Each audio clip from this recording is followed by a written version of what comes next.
Hello, Greta. Nice to see you are the first one as always. Let me know if the volume is okay or if I need to kind of lower the music volume. Hello, Jesse. Welcome. You two are very punctual, and yes, I will send pictures of my dinner so you know that it's not fake. I'm not just saying it so I can get an early 3-day weekend. Let me know if music's too loud. I feel like it's loud on my end, but canceled plans to be here. Thank you for honoring me with your presence, Jesse. Oh my gosh, so special. Okay, let's get started with Greta's. Let me see. From the references you sent me, let's see. It's very much a super bright day, so I'm wondering if you wanted to do that or if you wanted more of that really nice soft afternoon glow that you have in like your reference picture up here.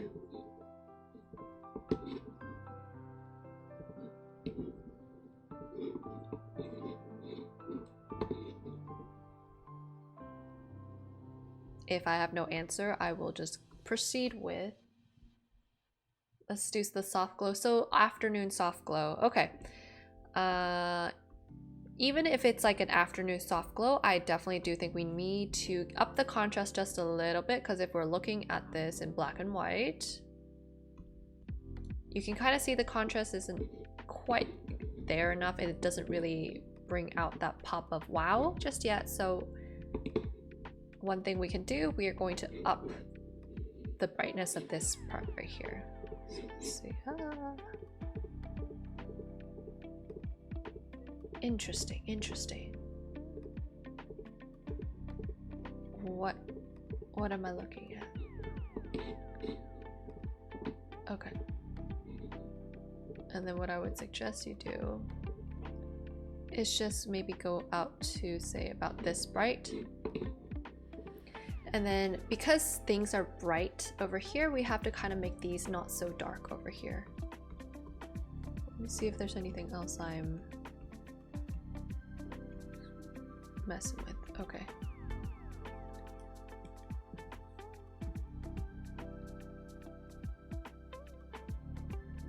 Okay, I would probably go maybe say this dark instead. You can go just a little bit darker, and let's not do pure gray.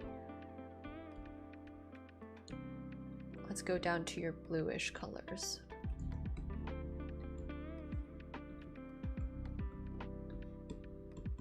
Is this color showing up? I can't tell.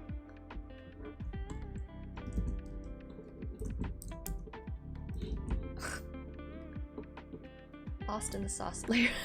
Hey Greta, if you've seen my layer management, yours is actually pretty decent, so I don't blame you at all. So I'm going to make this more of a bluish color for the shadows. If you want, you can always go for a warmer shadow like this one right here to make it feel more afternoon glow. Something like that. This almost feels morning like to me. And then let's make that light less pink, and I want it to push a little bit more towards that orangey color, just a little bit. So you have a good contrast.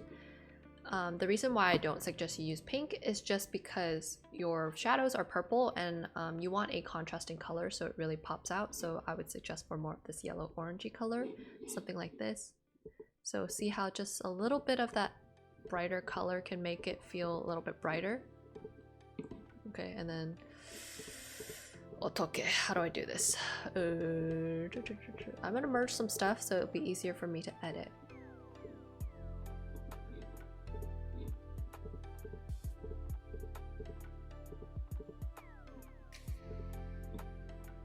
Of course, if you want to do it like this, where you have multiple layers, I can keep it like this so it'll be easier for you. So, but what bothers me is, how do I do this part?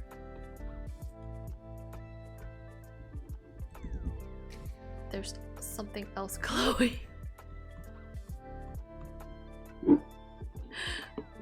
I know I can merge, but I want to try to make it easy enough for you to understand how you would do this for your workflow. So I'm going to merge your light layers together, and then your shadow layers I'll keep it alone, and your base layers I'll keep alone. So This seems to be a light layer also. Okay, so if I mess around with this shadow, I am still seeing this is not that right color, so... Ah, that's why. It's because it's multiply. Because I'm a dumbass.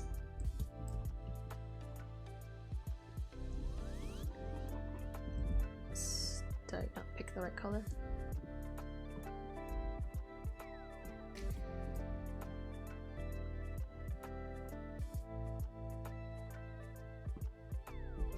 Okay, I'm going to merge this down.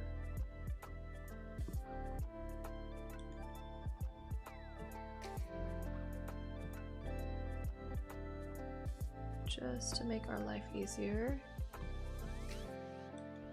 Merge down, and then that way it'll be easier for me to color pick, and I will leave your light layer on a different layer so you can mess around with the lights as much as...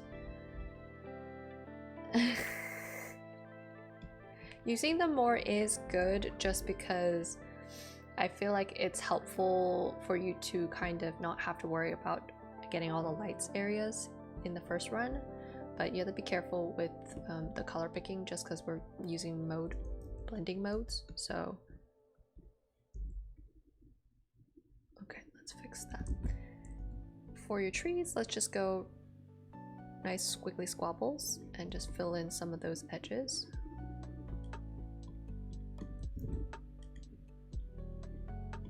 And just kind of blur out that edge right there. And then let's bring in some of that brighter saturation color because the light is bouncing off this wall over here. And you can kind of catch some of it over here, so go pretty bright and saturated.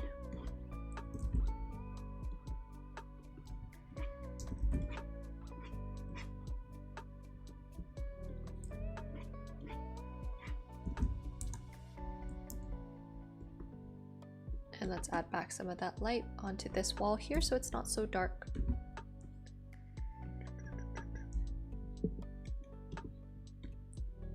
Only reason you would have such dark value is if it's over here where you're not catching any of the light. If you squint your eyes, you'll see that majority of this whole section of that picture, the top half, is all in light, is catching most of that light. So if you accidentally add this too dark, it makes it feel like very squished and tight. Ooh, I bet so many people are calling IT for help. Yes, life is busy, busy, busy. Let's go warmer.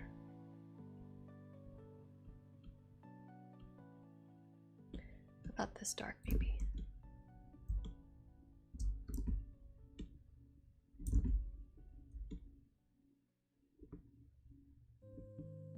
We can keep that dark color. This underneath here though, unfortunately has to get darker then because this is the bottom of our stairs. Take some of that same color. Same for right here. These edges right here, we need it dark.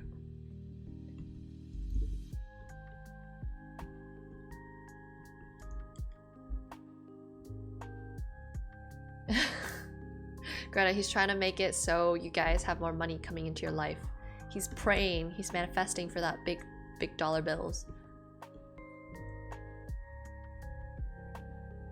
Oh, what the heck?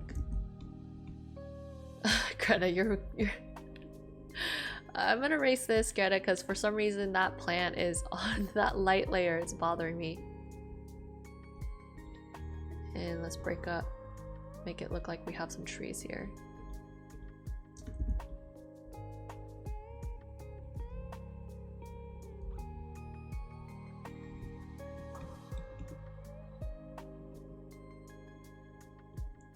Quick way to add some shadows back to your plants.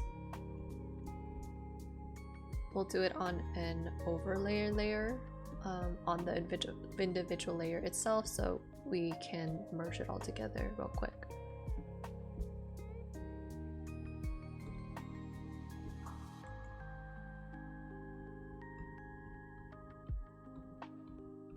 Yeah, there you go. let's see, rasterize that layer style so now it's become the right color that you need it without having to, you know, do an extra whole layer. And now I can mess around with it even more.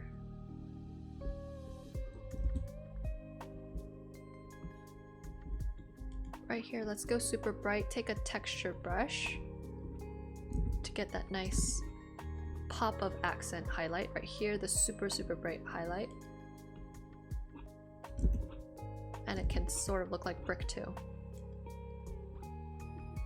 This right here, you can actually almost make white because you can reserve some really bright spots on your painting for, like, say, almost white.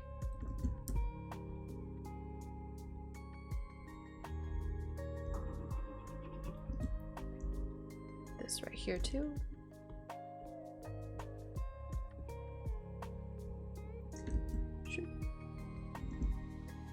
And let's erase this a little bit, give you some of that shadow back over here. Because this whole block right here, it's going to cast a shadow right inside the door over here. And I believe this is like glass, so the whole rooftop right here is in shadow.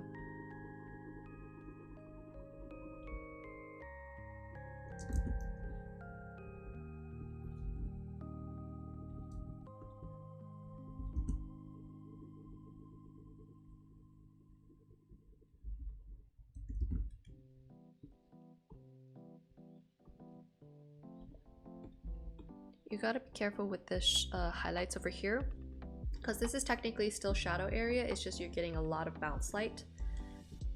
So we gotta go slightly darker in color with your highlight color over here.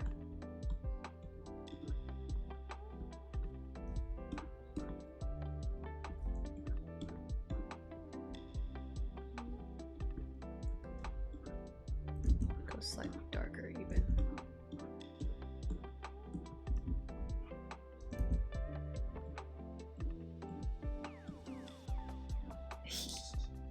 Looks good.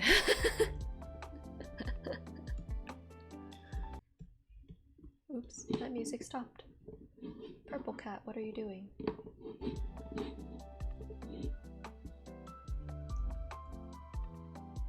Okay, this might look a little bit weird, so let's take out some of that bright highlight. So the shadow here, we're gonna make it into purple. And let's add back some of that light over this side.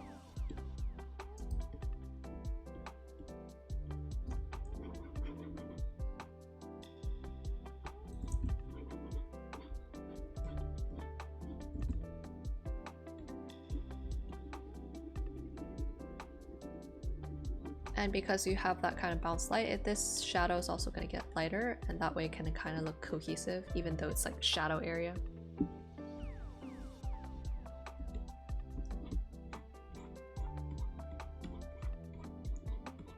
Bring some warm shadows down here.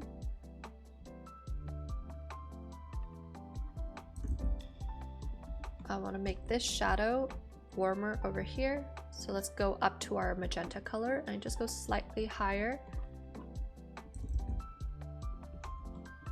with our value. And squint your eyes a little bit. I know it looks very similar. This is just ever so slightly lighter over here because you can catch some light on this side. So take your purple color, your wall color, go slightly lighter and slightly warmer. Ever so slightly.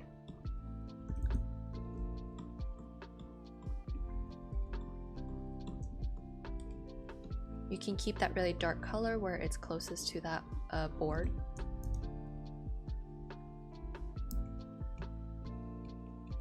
And let's get rid of that weird light on that stair rail. That shit should not be here.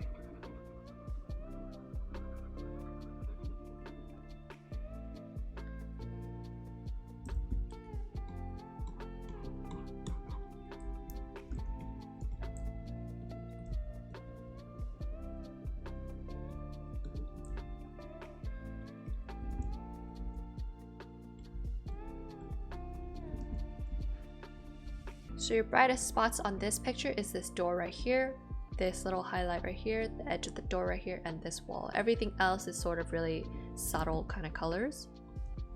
So right now I'm just helping you up those contrasts a little bit.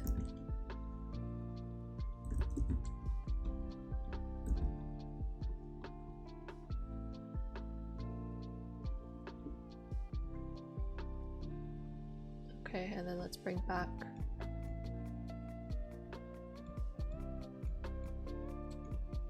Merge that down. And the reason why I usually merge my layers is just because I hate color picking the layer and then realizing it's not even the right color. So to avoid that issue, I'm just going to merge it all together so you can kind of just color pick and paint it yourself. So we can come back in here and add some of those darker shadows where it's really, really close to the edge of that roof. Because you see here, right here, light doesn't reach here. This whole edge right here needs that darker shadow. And I know personally there are some artists who like work in multiple layers for all the shadows and everything. It just requires a different kind of breed, different thinking process that I don't have the patience for. And I do believe that it's okay to like start out with the different layers for the base shadows and everything, but once you're getting to the final rendering stage, you should probably blend them all together, mix them all together, so it's easier for you to work faster.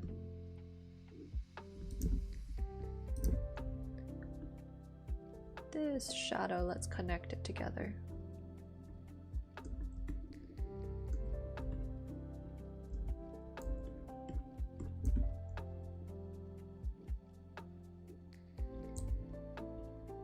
And then you can keep this brownish shadow and then you can just add a tint of that purplish color for where it's the darkest. So over here is your darkest value. And that way you can get a good mix between like your shadow colors and it's not just all purple color. We have variety. And I kind of want to add some of that orangey color over here, so let's go into different layer, overlay it, let's play around with our colors. So I would say once you add an orangey color on top of the purple, it should end up looking like this weird grayish yellowish color, just because the yellow in the orange is going to make cancel out the purple, so it's going to create a gray and then you have that reddish color. And let's do this way.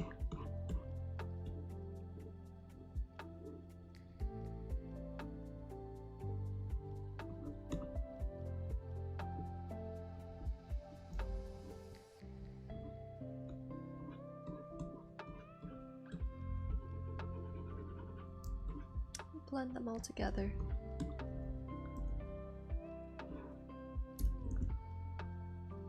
Alright, and then you get the color you want, and then you just merge it together without having to work too hard.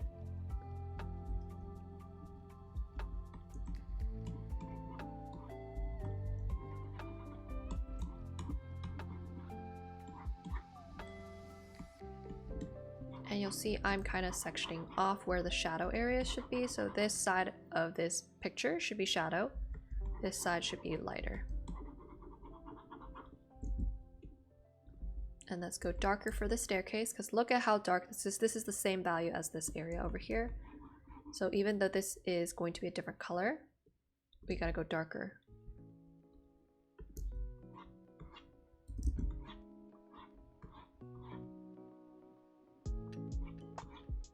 That way it can match that value and looks like it's part of the whole lighting scene. Shadow over here, shadow over here.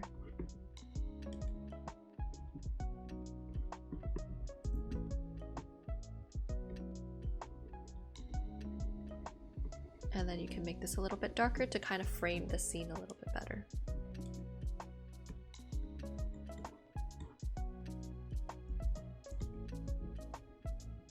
Rainbow sherbet is... So a picture should not just be like 3 colors. When it's just like 3 single colors, it gives off the look of very super cartoony. Real life has so many different colors. So if you want to add a little bit more sense of realism or like a little bit more interest to your picture, you try to use slight variations of that color palette that you're choosing. So even though you like your purples and your blues and your pinks, Greta, we want to make variations. So some of those purples can be more pink this way, can be more saturated, more desaturated, and etc, etc. Let's throw in that last staircase right here.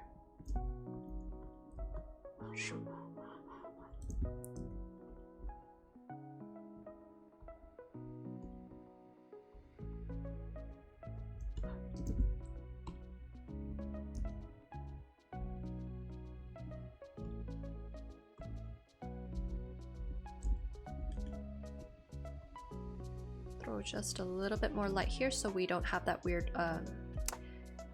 overlap, the tangent line over there. You don't want your things to look like you have if it's like here, it feels weird. You need to add a little bit more space. You don't really like tangent lines in your art. So just scoot it down just a little bit. And let's make this edge over here super bright because it's facing directly to our sun.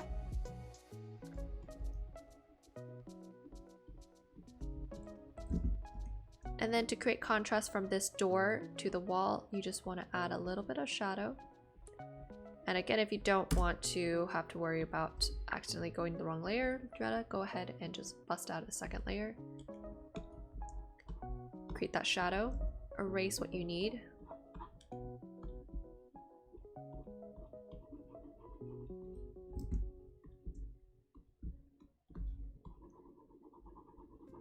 You can even play around with the extra little blues in your shadows and then merge down, and voila.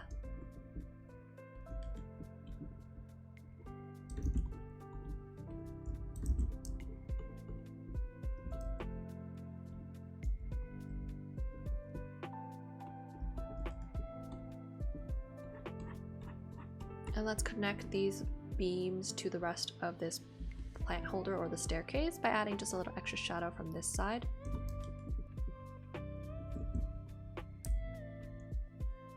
And let's make it super extra dark on this side where it doesn't catch as much light.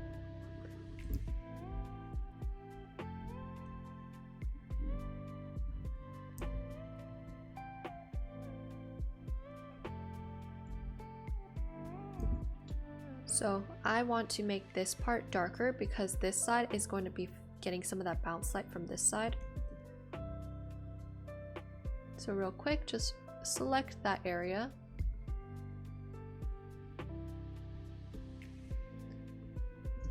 And let's use our saturation tool, go darker, and make sure you go just a little bit more saturated.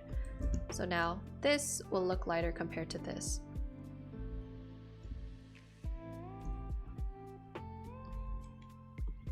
Just to make sure this looks like an edge, let's make that bottom side darker.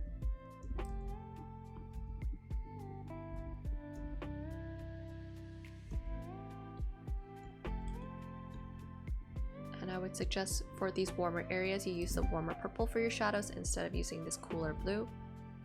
This is if you really, really want that contrast and to make it look like it's super dark, because we're deciding that your blue purples are your dark colors.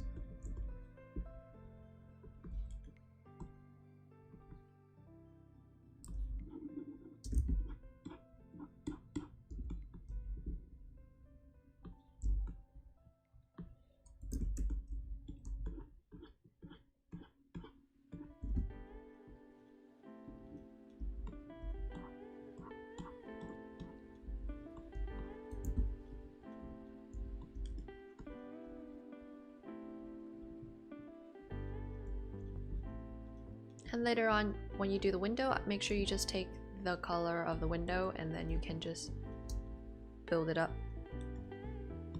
Duplicate on a separate layer so you don't have to worry about messing it up. And let's merge those three. Create a copy. Shoop. Duplicate that stitch. Merge those layers, and then you erase what you don't need.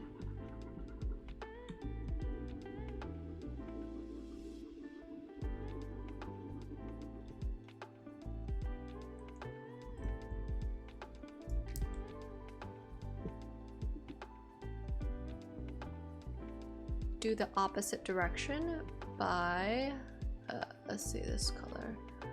Don't want stroke. Using a shape layer, this way it'll make it easier for you than having to paint it like this, because I have shaky hands, so obviously whatever I paint is gonna be shaky. Where is my shapes? Shape path? No, I don't want that. I don't want that. I want my shape dynamics. Oh, I'm so dumb. So freaking dumb. Where am I anymore?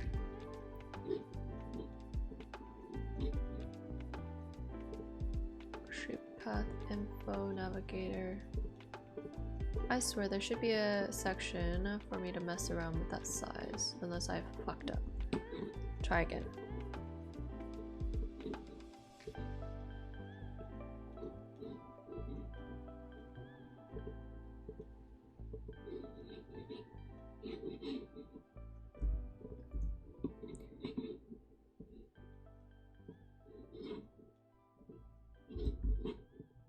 I'm just an absolute dumbass, I guess. Okay. This is how big I want it. Shape path pixels.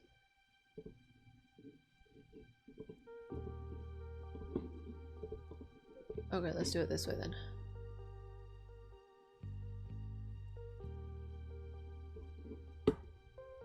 Photoshop magic. Well, I'm not an expert, I guess, because I'm struggling so hard just to do fucking shapes. I don't know why I even call myself an expert at Photoshop, because I'm not.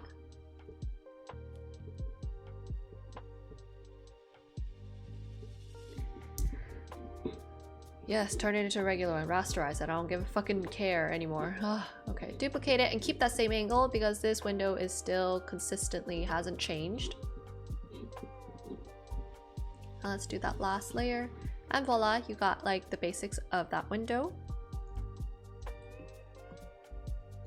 And when you want to add like that extra shadow, duplicate.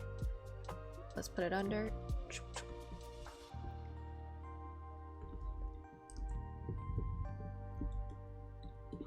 Shoot.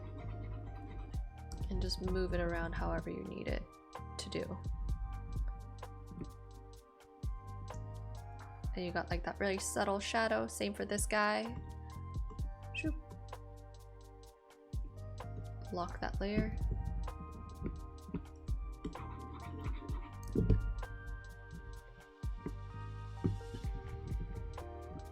And voila, you got like that shadow. And then just to combine it all, here's what you'll do. We're gonna merge your layers together.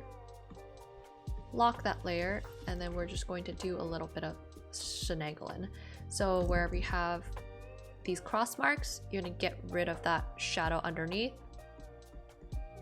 Because these are connected bars, correct? So there's really no reason why we should have a shadow on top of that bar.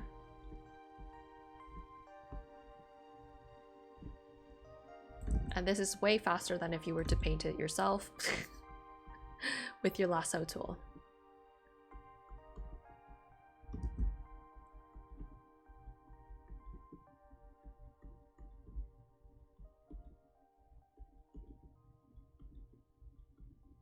Okay, and then once you've got this done, you can even mess around with the darkness of things also.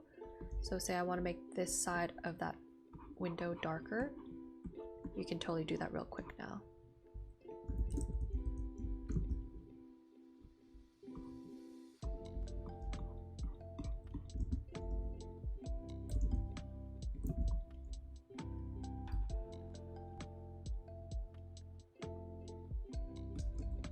Selecting that shadow, let's go darker because this is freaking in the dark.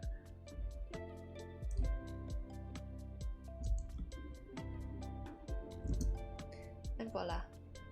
Switch over to CSP. I'm gonna wait for the sale.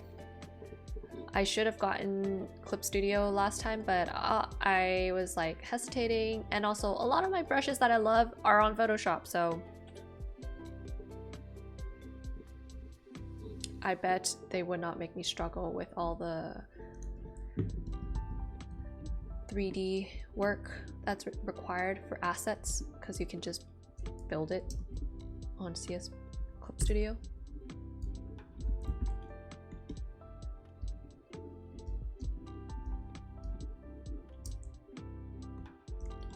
Alright, let's keep that there. Let's go darker. Woohoo. Is Clip Studio subscription based now? Oh shit.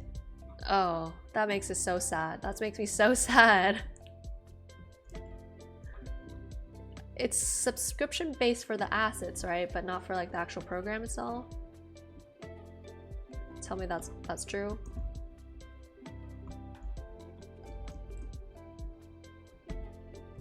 No? Okay, well I guess I don't know what's going on with Clip Studio anymore.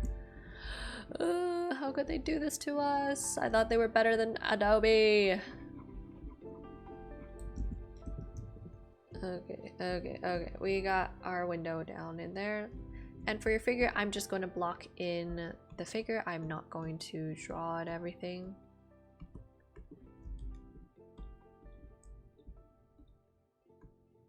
They want more money. Oh, yeah. So the figure, if we're looking at the height of this door, figure shouldn't be taller than the door. Unless you're all the way up to here.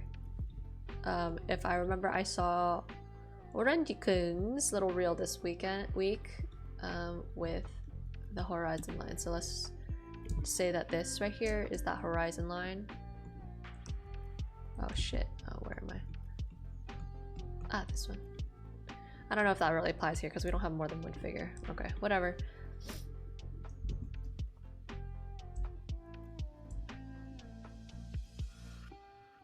I guess it would be this tall here, and then about right here you would go smaller. Oh, the new versions, you need to buy the updated versions. Yeah, I am not doing iPads, so I think that's fine for me. I'm not really a suckler for like new versions, unless it's like crazy new updates and everything.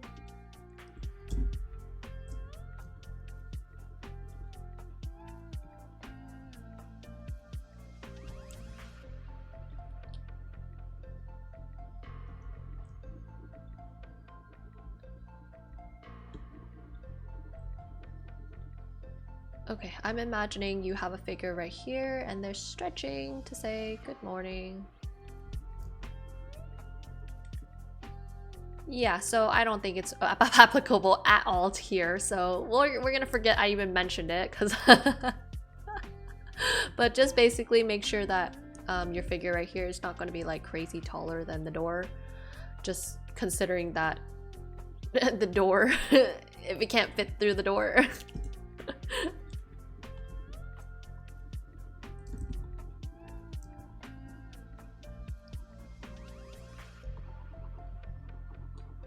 Okay, your figure probably might be something right here. Super loosey-goosey still.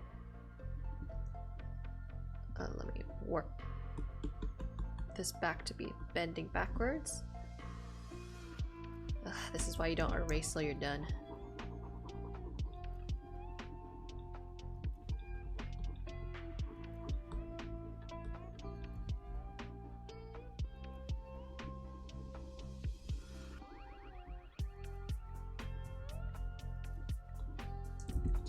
Okay, you would have a figure right there, and then let's add some colors to it so we're not just looking at a plain old boring figure. That's in shadow. So for the shadows of the figure, you want to stay within the magenta regions and make it desaturated. And up here, this is where your light's going to be at, so you can choose to make it this way or the opposite way. I would probably suggest going this way, just so you can kind of follow the light. If you do it this way, you have to be careful not to do another tangent over here.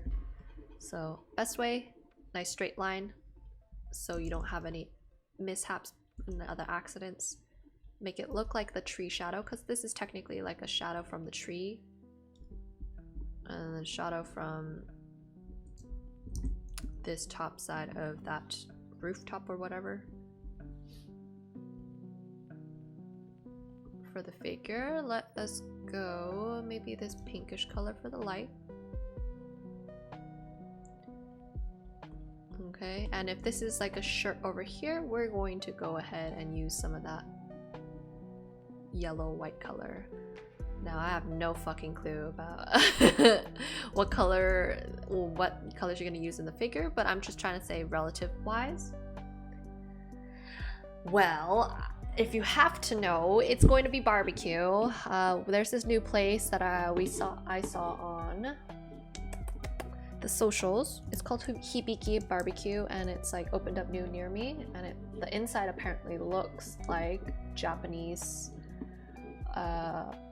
background, whatever it's called, like the whole streets. This one right here.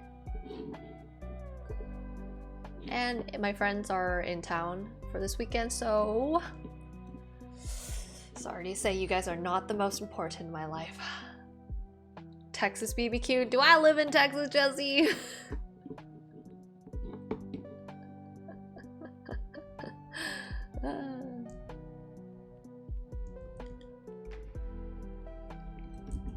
Honestly, I might even go brighter for the skin, almost as light as the shirt. And then if it's Nobara, she has reddish hair, so red in the context of everything is going to be a pink color. Let's go darker slightly.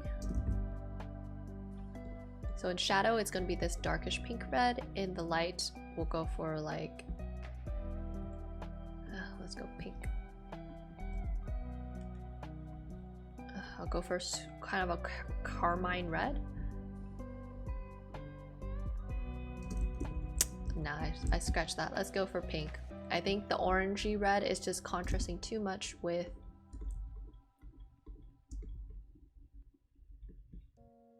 the background and everything, because everything's so purple toned. If we suddenly throw in an orangey red, it feels out of nowhere. So if you do want to add like that orangey red, it has to be super desaturated. We can't do crazy saturated red. So something like that maybe. And then I'm gonna give her some boobs.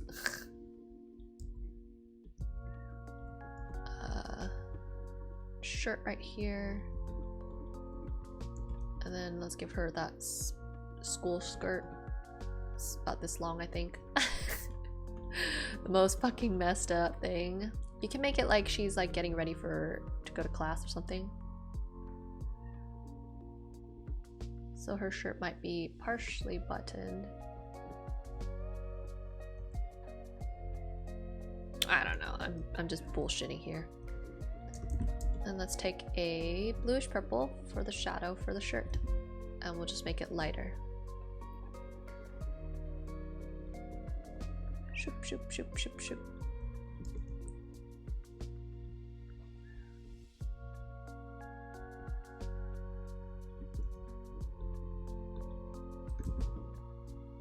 Have I gotten better at tutorials? Shit, that's a compliment, because I was struggling so hard to try to make this tutorial not a complete mess, because there's so much to talk about for fabrics that I didn't want to overwhelm you guys, but I also didn't want to make it like just another really simple video. So I'm glad you're finding it helpful. Makes making it worth it.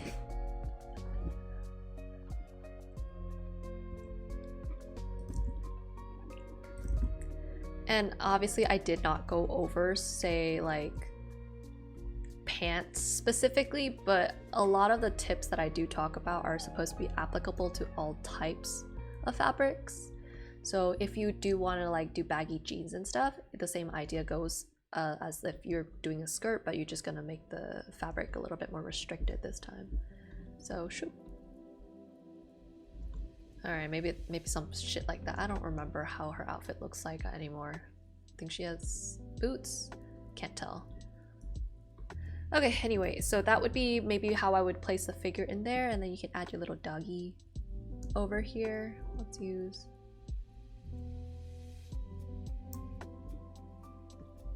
and add a little bit of that nice sweet bounce light of that dog on top, and you're using a desaturated red pink color to make it look like it's orange color. I know, color doesn't make sense. It never made sense, it never will make sense. And we're just gonna go for a tiny little highlights here and there to really outline the form of the dog.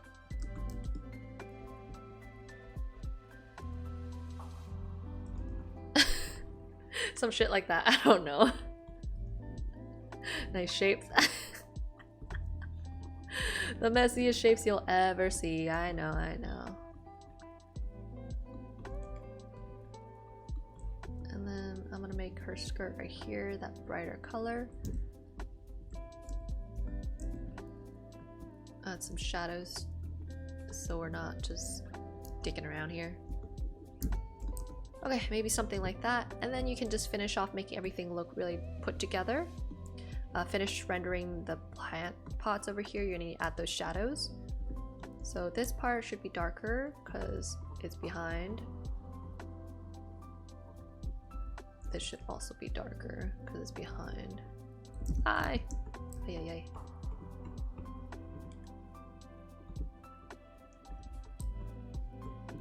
And you'll see like there's just a little bit of that bounce side over here, so you can just take, I would say probably like a lightish purple and make it desaturated, and then just add a tiny bit of that bounce side on this side to make it feel like it's a shiny pot. And you can finish it off with your favorite. Just some glow here and there. Be careful not to go too crazy.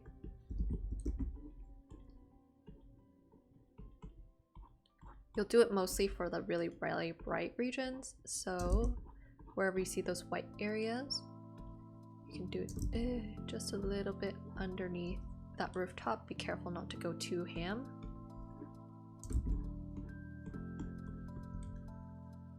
You can go a little bit on top of Nobara because she is in bright ass lighting. And then that door over here. And then I would probably, you can just do a little bit where the light is leaking through on the trees over here.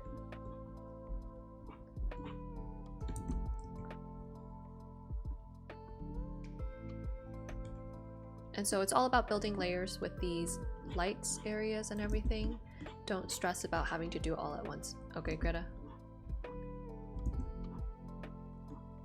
And yeah, something like that.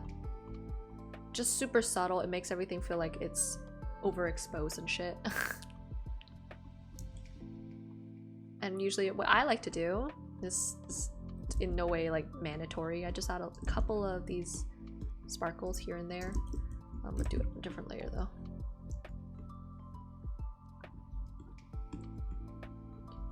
Just to make it look like the sun is like hitting real hard. And erase away some. That can add just a little bit more texture and a little bit more attention to your picture. Okay, so that's the general idea for how you would go about it. I totally hid away your plants, sorry about that. Pay attention to what color the green becomes. Green is not green, it's blue. Okay, let's go to Jessie's, because you've been waiting, my favorite, my OC. Let's talk about boobs and also tattoos real quick. Ay, ay, ay, ay, ay.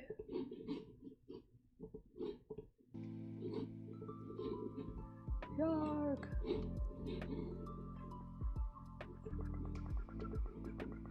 Your OC, oh my gosh, I cannot believe this is blatant plagiarism.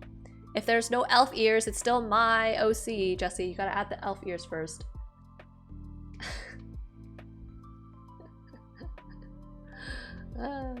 Okay. First of all, you make me sad. Her ears, they're not the same height. If her eyes are lined up this way.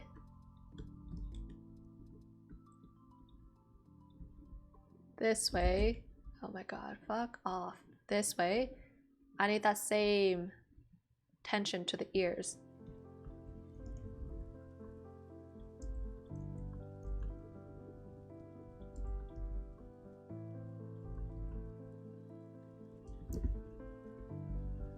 Okay, let's bust out this background away from the character so I can work my magic.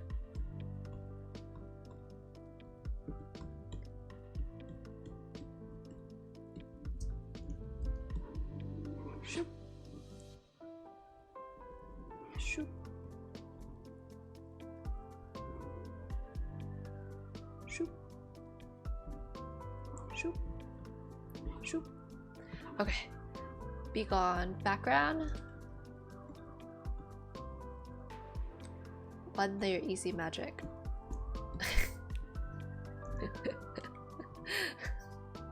I wish that were so true, Jesse, please. One layer is for those psychopaths who can actually do that. Ah. Oh my god. Oh my god. Oh my god. Where the fuck is my... Okay, but I do love the colors you're choosing, so I will give you props for that. Purple and blue is such a pretty combination, I can't fight you on it. But let's make sure we get our anatomy correct for the background. This is a wall, so there should be a nice straight line. Even if there's a shadow connecting to it, it should still be a straight line.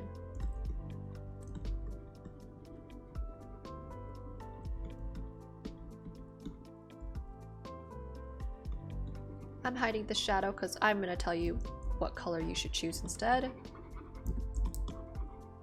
Gray is a very precarious color to choose, Jesse. You are very risky, very, very risky.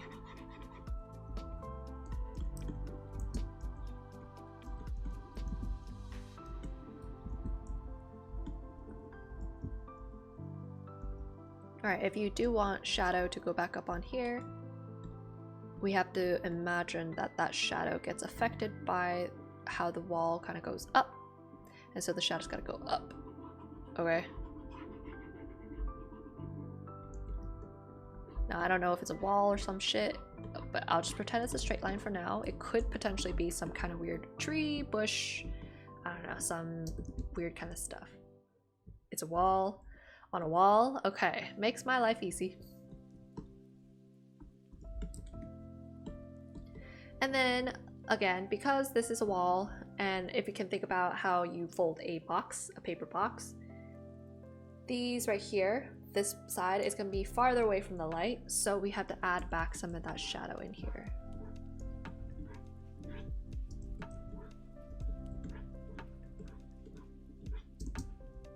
Okay, that way we get a wall. Okay. Same idea for goes for this guy. Shoot. This needs to get darker down here. Walls are cool. Yes! Walls are cool. So I want to make sure your walls actually are walls. So you can have fun drawing more walls. Okay, just make sure this bottom side is always darker because it's farther away from the light. Even if it's the case, say you have light shining directly towards it, there's always going to be one of these sides, either this or this, is going to be a slightly bit darker. It just really depends on how high the light ends up being. Okay, back to sky. If I'm going to throw a shadow, I don't want you to throw a gray shadow onto here because your floor here is purple. There's no reason why it should suddenly turn into gray for the shadow. The most you would do, you would push it down and it would end up into my blue sections.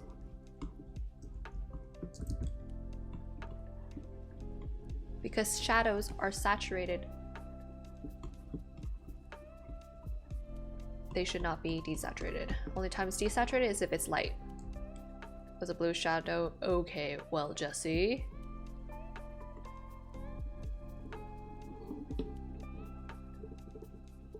Okay, let me save this not as your PNG so we can open it up again.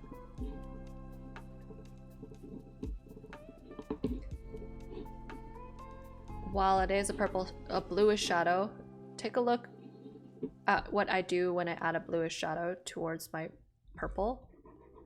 Does it become blue, Jesse? No, it's still purple. It's just a little bit more purple blue. So with your shadows, you have to take into account the environmental, like the the original color of the object. If this were a white wall, if this were, say, a white wall like this, then fine, I will let you do a bluish grayish shadow like the one that you chose, because white will take on whatever color you fucking want. But if you have your things purple, you gotta make it purplish, some form of purple. So purple blue, purple red, or some kind of shit. Okay?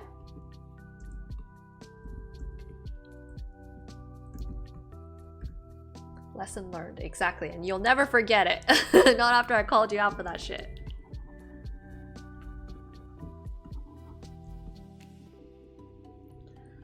Okay, and since this right here is that grayish color, it's going to lean even more blue. And let's see, this is a darker color than this, so let's go darker.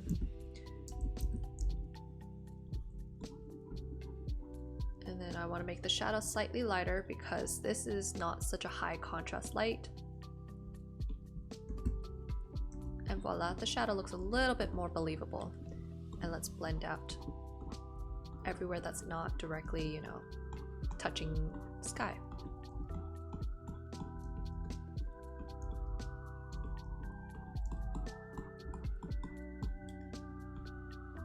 If her legs are split up, you'll get a nice opportunity to bring in a little bit of light in between the shadow. Right here. That way you don't just have a huge chunk of shadow there.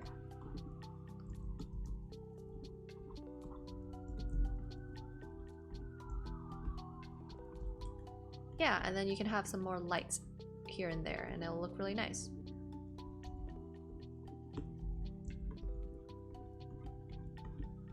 This right here, because it's touching her shoe, let's go darker. This is called your occlusion shadow, so you're gonna hear that term a lot in the fabric video. Just prepping you for it. Okay, so then you really feel like, okay, it's touching the ground. It's touch the ground. It's not floating or anything. Sky, if we want to make her have big bobos, only reason you would have this cleavage line here is if she has humongous bobos. Okay, Jessie, her boobs would have to be like anime titty size, like this big, in order for it to be naturally touching like this. Otherwise, if it's smaller, most of what we're gonna get is just a very slight shadow right here, or light, that's going to show just how like the hill shape of the breasts are gonna look.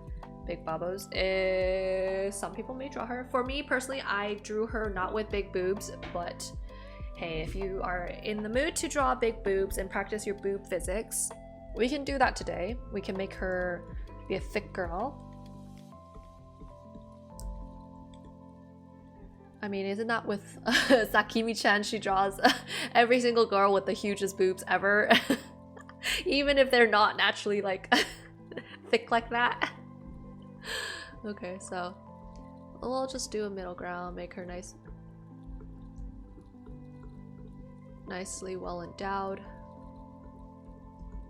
And we'll pretend that she's wearing push-up bra.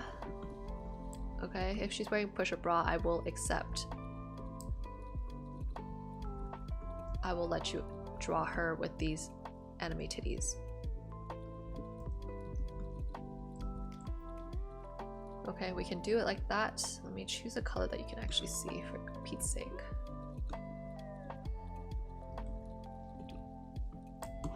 Can you see that? Sure, do black. Yeah, black. Okay, we'll use black so you can see what we're working with. Okay, push-up bra. That's the only reason why she can have that nice cleavage. But one thing I do have to do before we do the boob physics is we have to fix up the pose just a little bit. We got to make sure that her ribs and her hips are in the right spot. So the whole action line is going this way, correct? So her shoulders are leaning this way, so in order to balance it out, her hips need to lean the opposite way. We need to bring up the shoulder just a little bit. We free floating babas. Okay, Jessie, then we gotta do big old anime tatos. It's gotta be humongo. They gotta be humongo, cause good lord, there's no fucking way.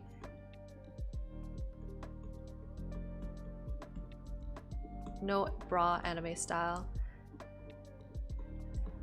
Okay, but do you still want the cleavage here? Because if you want the cleavage, then we have to go huge. If you don't care for the cleavage, then we can do this size. And then I'll show you how you would draw it, no push-up bras and everything, okay?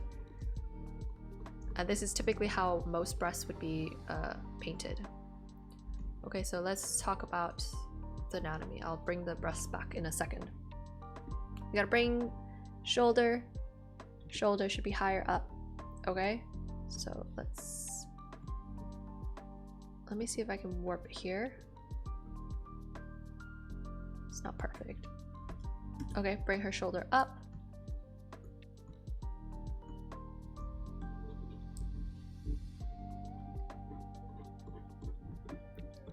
And this is an angle, so I'm gonna draw some basic shapes so you can see how it should be layered properly.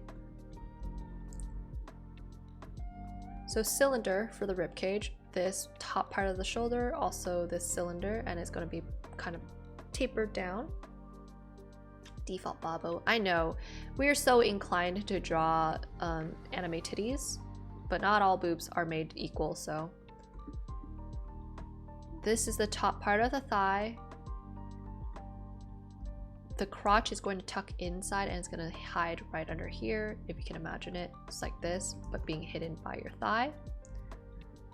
Your knee over here, then the top of that calf and the shin is going to be a nice cylinder shape, and you're going to get a little bit of a dip inwards because we're tucking the leg downwards.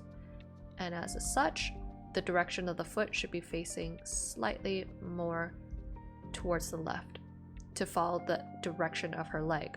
So there's no reason her leg should suddenly like this. This is very uncomfortable. You usually, typically when you're standing, you want to make sure your knee and the direction of the toes are lined up.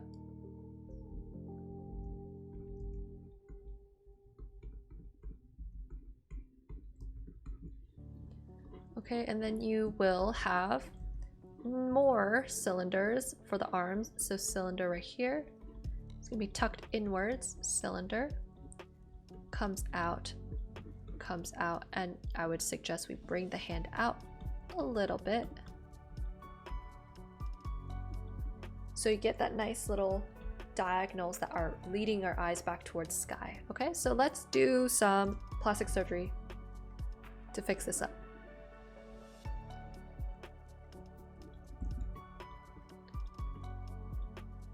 Let me cut this out. Cut.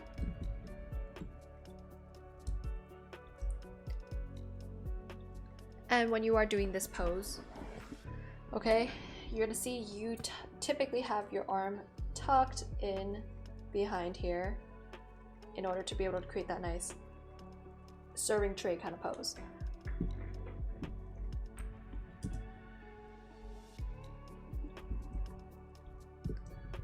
Just a little bit adjustments. I don't know if I can do it this way.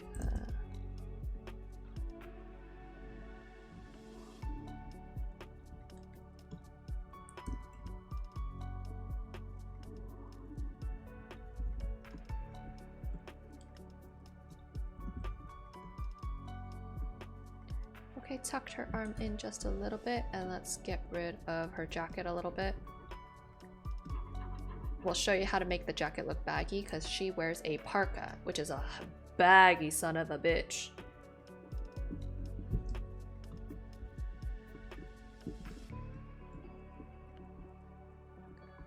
Okay, and then let's do pop out this hip because you want to make sure the body is balanced. This side of the body is going to line up, so that means this side can't line up. Because if you remember how the hips are usually wider than the rib cage, though for like rectangular bodies it may not be super much wider. So that's why even when you're especially when you're like bending, tilting your hips, one side is going to jut out more than the other side. Exactamento, Jesse. I did this in preparation because I knew you were gonna need to know how to paint Sky's jacket. Okay, so pants are going to follow the shape of her body, and if you see here, cylindrical shape. So let's follow the curve that you have here. Follow the curve right here.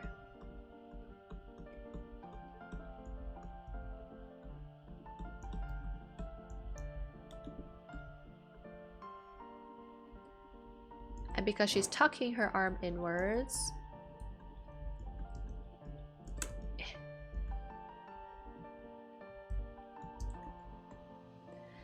her shirt's going to get tucked in also. Okay, her shirt is like those baggy tank tops, and when you squish your arms against the shirt, if it was originally like this, now it's going to stick to the body and you'll get a lot of wrinkles.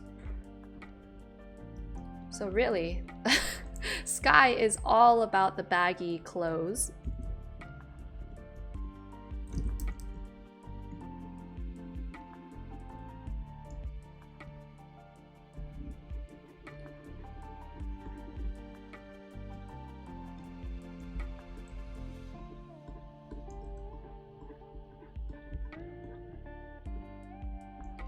And I want to make sure we capture the roundness of the back that needs to go on right here.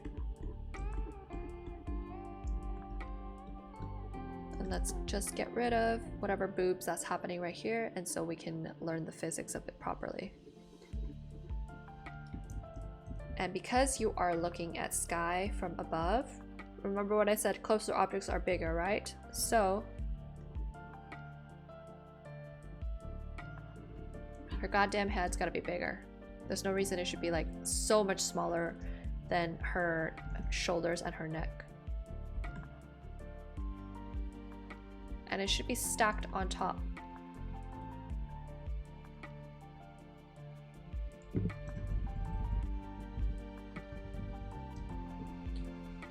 Let me cut it out so I can do it this way.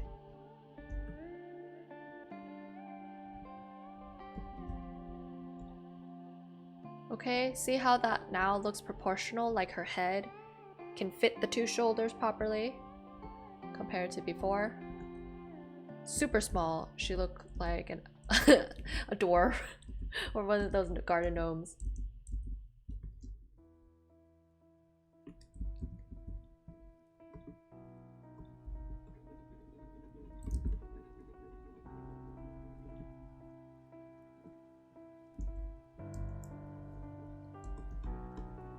Okay, I will keep her head separate from her body first, just for now.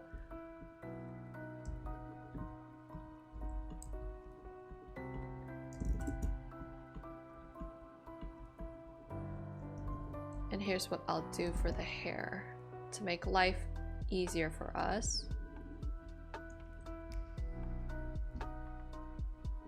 I'm gonna separate this bottom part of the hair to the back. So even if we mess around with the body, we won't regret it. So top angle, this shoulder should be nice and round. So we're trying to capture that nice hill shape over here.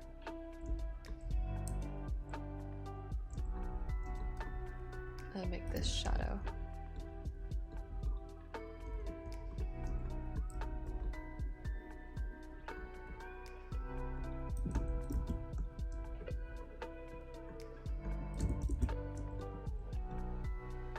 Alright, let's bring back that cylinder and let's use this cylinder shape to help us mark out how wide her chest should be and where her shirt should follow a line. So this is the side of her rib cage, so her boob should be sitting right over here, so the shirt should be almost as wide as that. And her straps should sit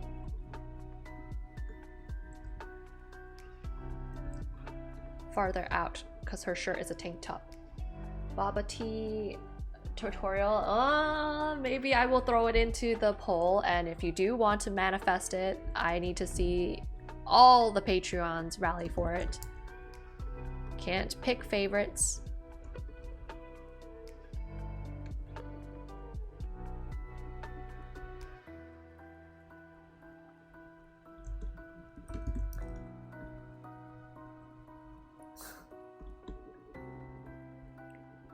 Okay, so this should all be in light because light's coming this way. That's why the shadow is coming this way. So, shoop. There we go. Choose one color for the shirt first. I don't want you to get super caught up on all the details just yet. Okay, now we got this done. Let's hide this and let's fix up any mistakes that we have.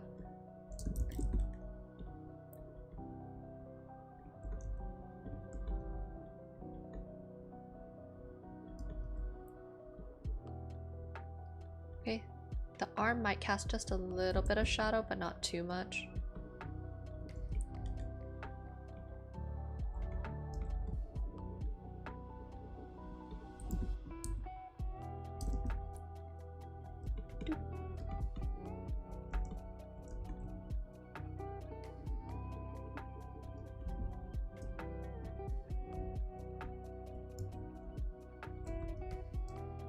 And just a note, her prosthetic leg is actually supposed to be a similar color as her hair, so if it's turquoise over here, we gotta make it a little bit more blue. The reason why I do this is to help you echo some more colors for her design, because if this is suddenly like this green-blue color, it usually feels a little bit weird. So just bring it out a little bit.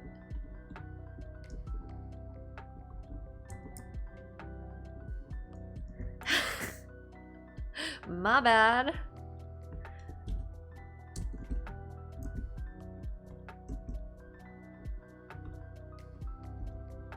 Ay, ay, ay, ay, ay.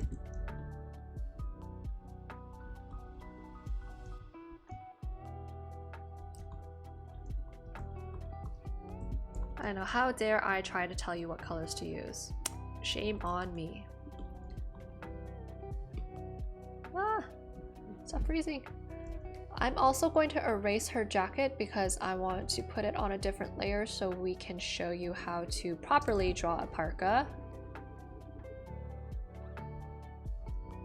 Shoop, shoop. Doop. I will bring it back in just a hot second. Bye bye.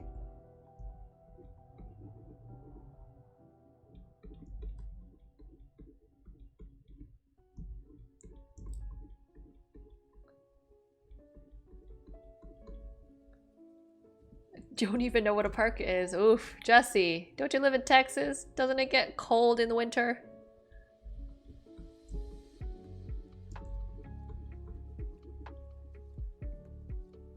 It's just hot, hot? Damn.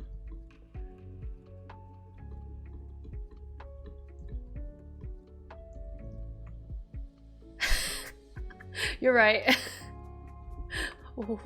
How dare I assume that Texas could have any winter weather?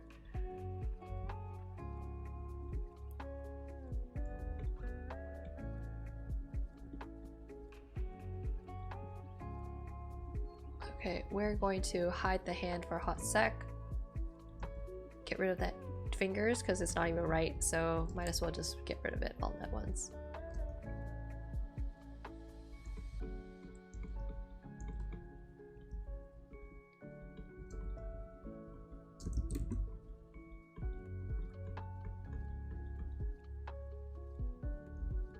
Okay, so you're going to see right here, her breasts are going to pop out a little bit, follows the shape of her ribs more. And then because you have like this pink clothing right next to her arm, we got to make sure that the shadows next to it should be warmer. instead of this grayish color that you see over here.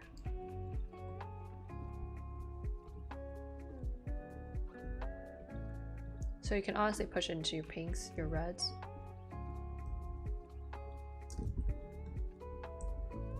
Just like how we have it right here.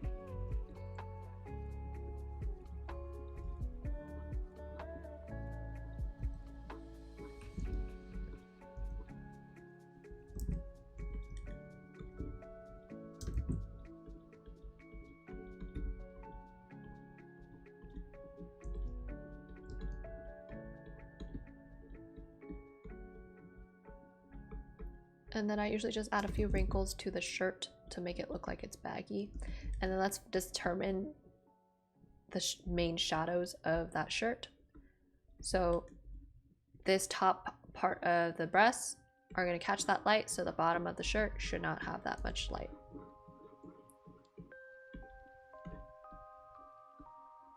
And then we can go darker just where it's most contrasted, where her breasts hit the peak, and along the sides of that shirt because it's farther away. Oops. And let's bring in some of those folds. So maybe I will have a fold right here, right in the middle, based on the edge work that I have right here. This bumps. Each bump is going to be a fold. So we're gonna extend that down, extend some of that light up.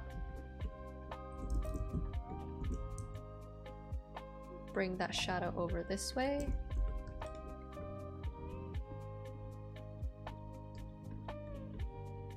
And I like to group up my folds just a little bit so it doesn't look like it's a lonely goose.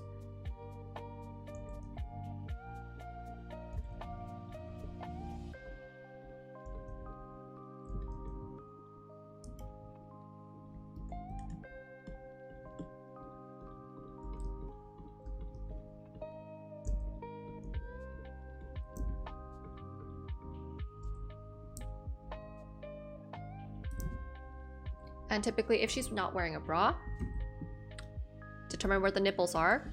So nipples would probably right about, say, it's usually more in the center for females, and so you can add just a little bit darker shadow just to emphasize this point is pointier. Oh yeah, what happened to my colors?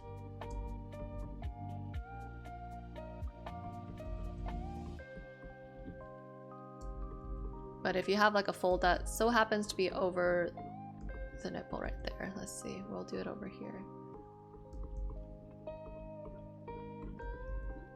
We'll shift over the fold to match where the nipple placement should be.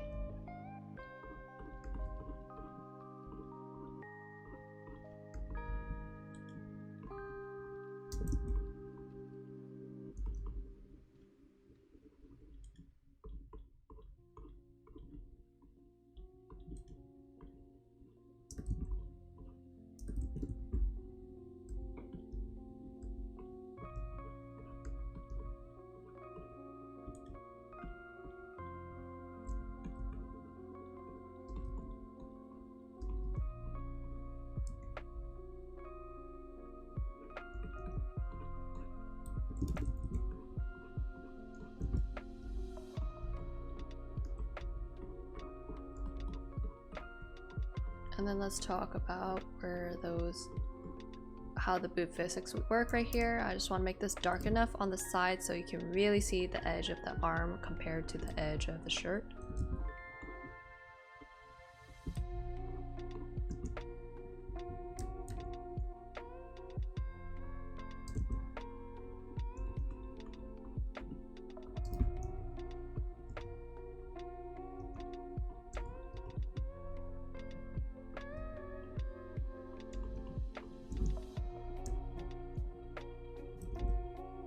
Okay, so let's talk about where the boobs, how they would work. If you just have natural boobs, you can imagine them as like a hill shape, something like this. So if this is that rib cage, remember the balloons. So one little egg shape over here, one egg shape over about here.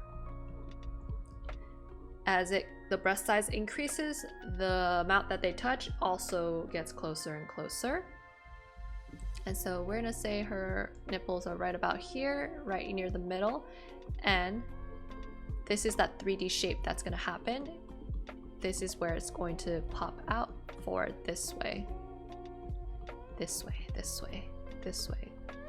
Okay, so whatever is happening with that light source, let's bust out Portrait Studio because that probably will be helpful.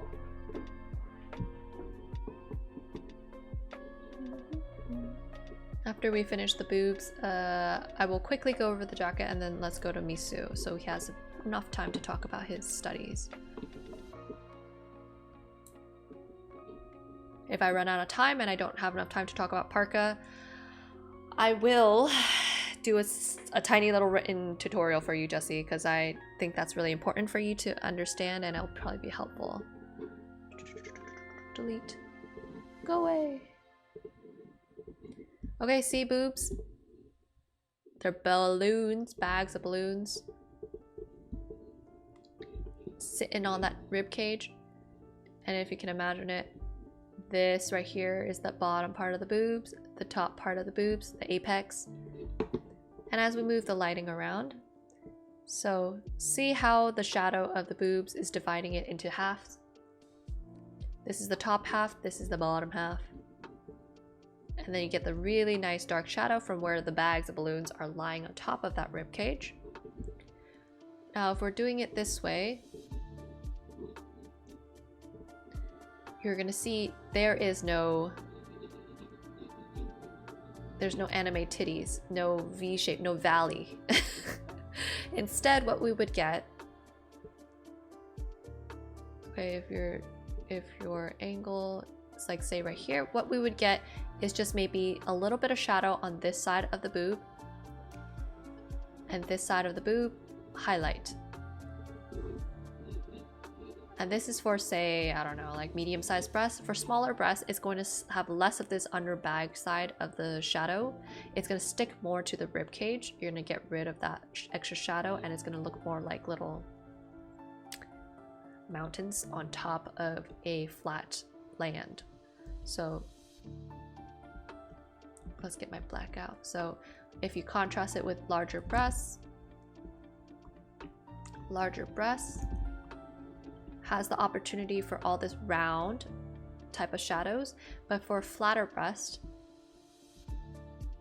you're gonna see it sticks very, very close to the chest. You don't get a lot of that underside. So when you do the shadow, it's mostly very straight lines, not very much of these very soft sphere-like shadows. Okay. So let's do this one. If you do her, say let's just do medium-sized breast, not crazy huge. I want to use a warmer shadow because there's a lot of blood vessels going on inside the breast tissue area. And she's wearing a pink shirt, so I have to imagine some of that pink's gonna go somewhere. Okay, so this might be medium-sized breast, and then you would get just a little bit of that highlight on this side.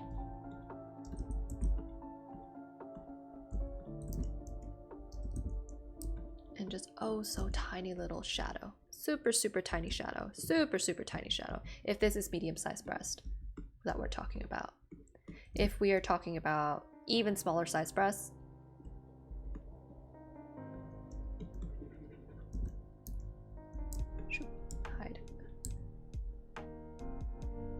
you would get even smaller shadow. You really wouldn't get too much of that shadow. You get like maybe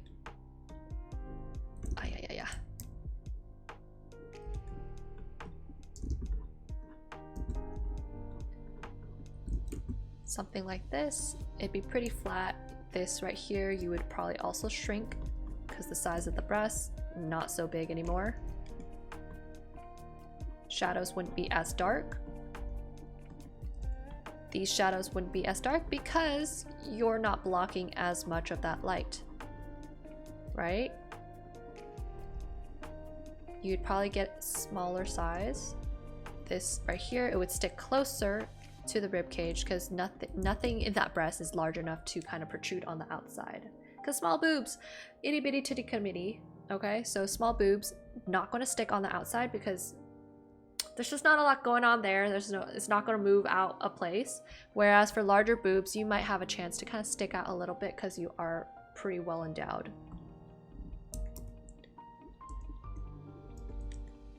So for this case, we're gonna make Sky have some medium-sized breast. And you can just add a little bit of highlight up on top right here, just to make her boobs really feel nice and round. And I would just typically add just a little bit shadow right here because the shirt is casting some shadow on top of the breast itself.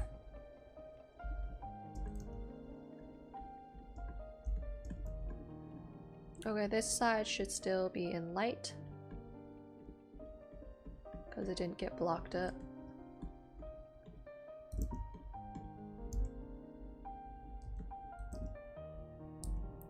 This right here though, the boobs are casting a shadow on this gorgeous gorgeous arm.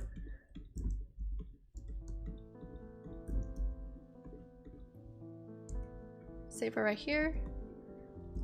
This body right here would be casting a little bit of shadow on the arm. I'm not going to talk about the hands because that's not our goal today. Let's just finish up by making sure her pants wrap around her. And you can look at the tutorial to go learn a little bit more about how the pants wrinkles would look like. Here's your pipefulls. Go back to the section about pipefulls. Okay? If we're doing parka, what I would suggest you do is you first take another layer, take the color of the parka, and we're going to do a very abstract shape for the parka because it's big baggy sleeves. Take a look at how parkas look like, and you'll see that it's very much very boxy shapes, very loose shapes. And this is definitely going to take you a little bit more practice to do because you don't have anything in your visual library about how parka should look like. So this is the general shape that the parka would end up looking.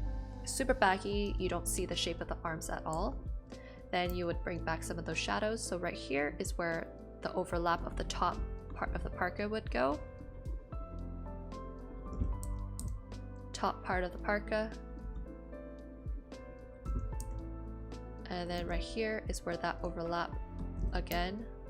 Overlap as the parka wraps around. Your arm is going to be on top of the parka, so this right here would be in shadow. This is all really rough shadows, okay, Jesse? And you're going to do bumpy shapes for the parka because the parka is lumpy.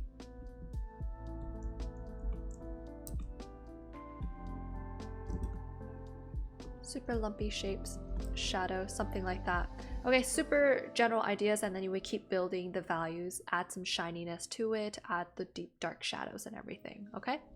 So let's move on to Misu's because I only have about 35 minutes left and I want to make sure I give enough time for him. So, before, after. You can tell the difference, Bobos. Alright, let's destroy Misu. So for study, let's see how to go about this. When you do lines, when you draw the line work first, you can easily run into territory of relying too much on the line work in order to paint. If you're trying to do a study that focuses on the lights and darks of the statue, I would say let's forego the line work and let's think in shapes instead. So for these types of studies,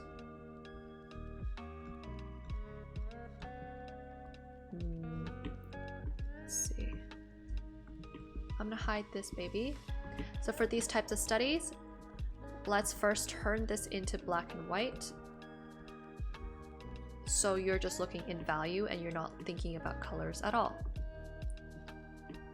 Then first things we're gonna do, we're gonna choose a medium value and we're gonna block in the general shapes of the figures, okay? So I would say this would probably be your medium shade. See how it's not too dark, not too light? And we're gonna start with blocking in where the heads are,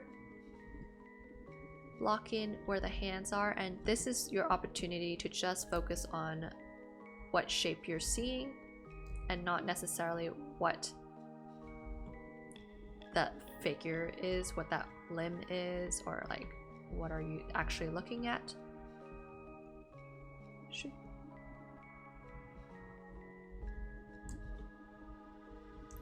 If you want, you can separate these two figures. We can make it so one figure's on one layer, another figure on another layer, so it might be easier for you to kind of understand it. So I'm going to start by blocking the first figure in.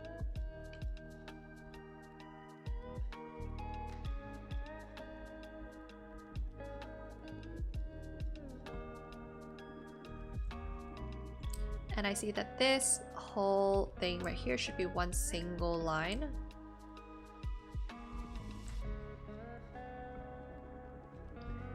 Then you have another one that's going to go directly from here down diagonal. And once you got sort of the general idea of one figure, continues from the head all the way up.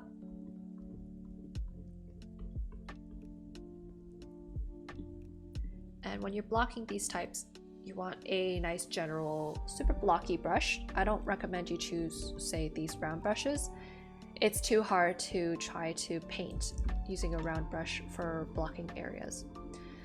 Because if you ever try to paint in real life with like acrylic or with oils, you typically use a flat brush, right? So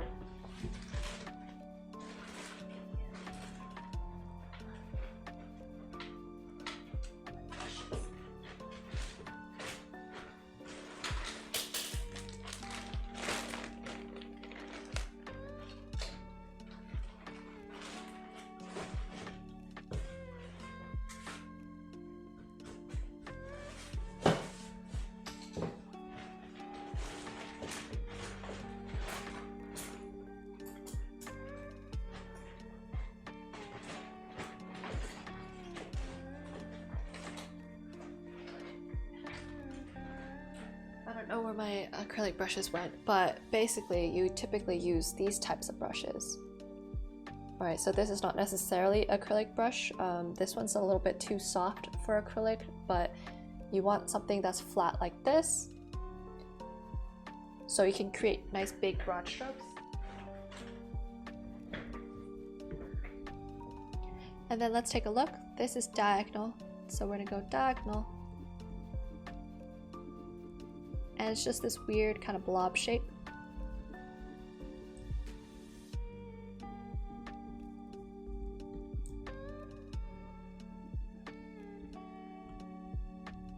I want to make sure about half this size. Half this to here is going to be where that arm bends. Okay, then let's throw in this figure over here.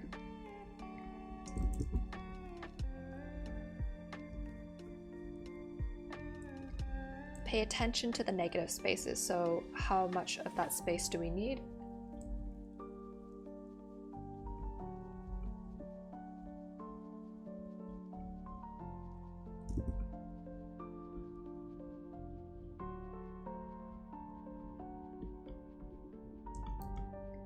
To speed up the process a little bit for me.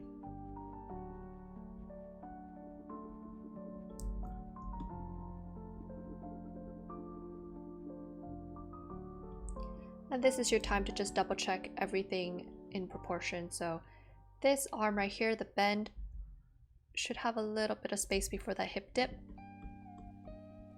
The length of this right here should be, say, a little bit longer than the length of her torso right here. And then let's put the bottom of this on a different layer. Oops.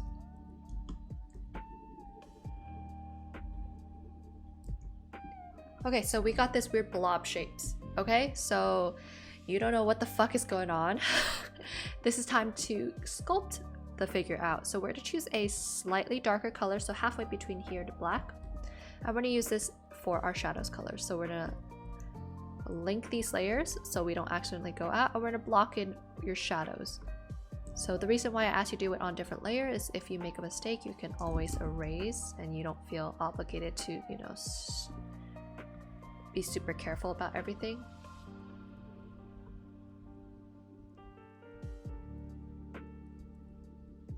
And we're gonna go for big major shadows. I don't care about rendering all the soft.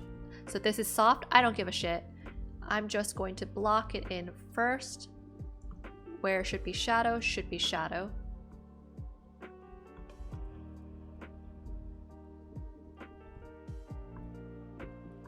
Sorry, I have messages. Ugh.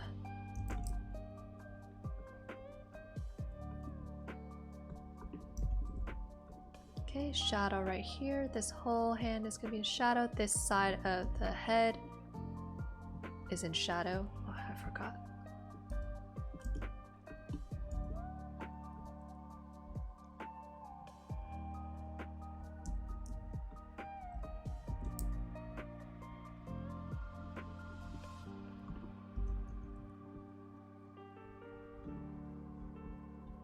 And already you can kind of see the form kind of popping out.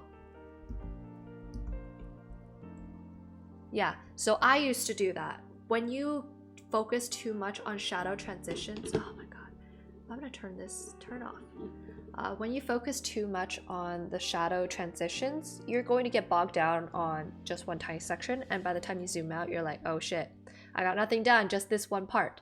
So when you're doing such big like figures like this, or like you're trying to do big structures, don't worry about tiny details. Try blocking in all the big shadows that you see, like the major forms of the shadows.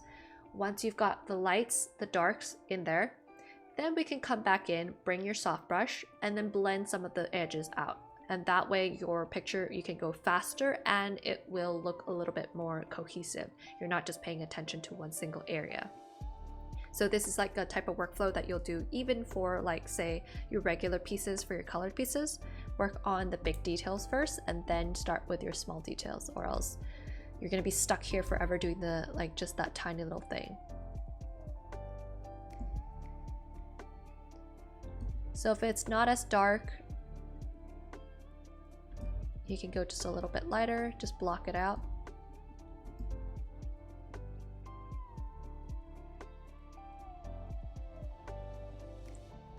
Even this little highlight, we're gonna treat it as dark because you can always come back in and make it lighter. But if you ask me to go back in and make it darker, I'm gonna say no, you've had your chance. So this hand right here should follow in line.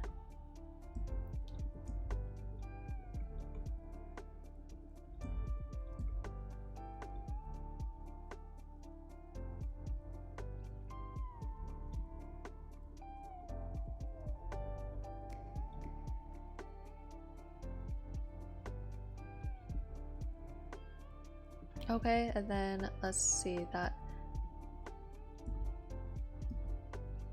dress right here is basically one single shadow almost. This right here, this thigh, this is much lighter, so we're gonna treat this as your middle value and just do the shadow right here, that silhouette there.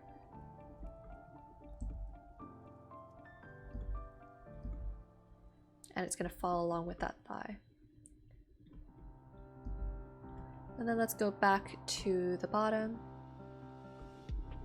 and just really quickly mark out where our shadow should be.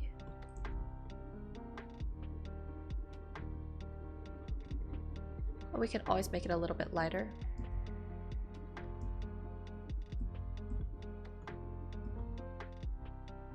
Okay, we got also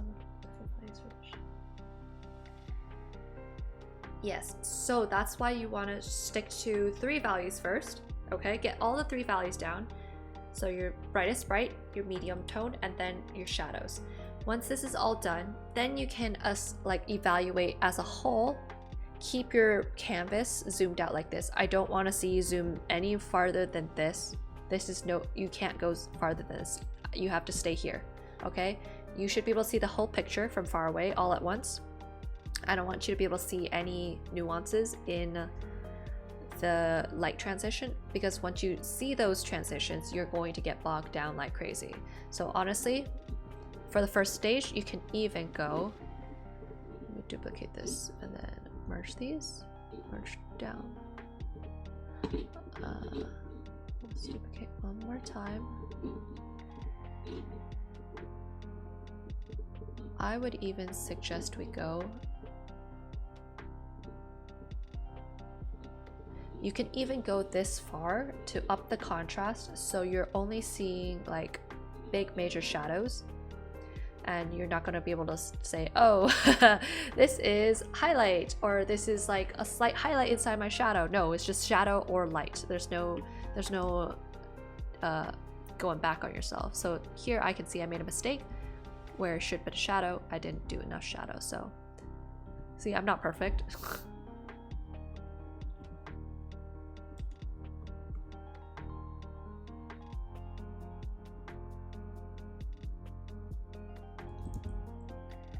And of course, you don't have to do super crazy realistic anatomy for this, because we're studying light and shadow. So it's okay if you don't have every single little bicep muscle or like little tendon. I just want you to have the, make sure that everything is proportional. You have the major shadows, like the biggest shadows like this right here. I can't have you not have it. This armpit right here needs that shadow. This arm right here casting a shadow on top of that, that needs a shadow.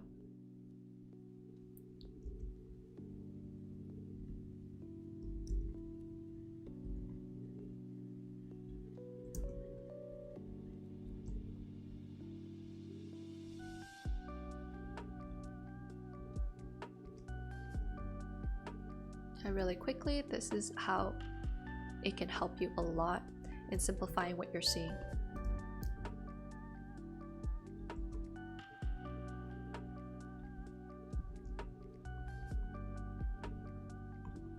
Okay, so once you've got all these major shadows done in there, let's add some lights. So what is the lightest part? This face right here, this right here, this edge of that leg, this edge of that wing. And we're gonna say we don't choose white just yet. Let's also make sure I have a dark enough canvas.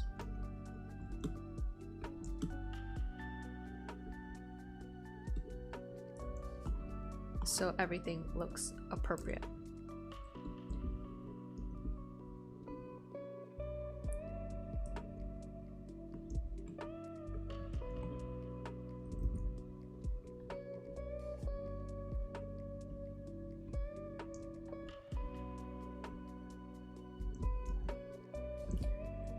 Okay, I'm not going too crazy with the lighting just yet for the background, because it needs to be in relative proportion with the statue itself. And also remember, I goofed around with the lighting of this original picture, so it's obviously a lot darker.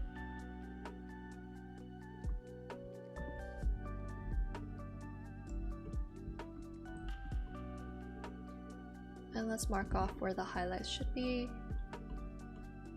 Still using a blocky ass brush.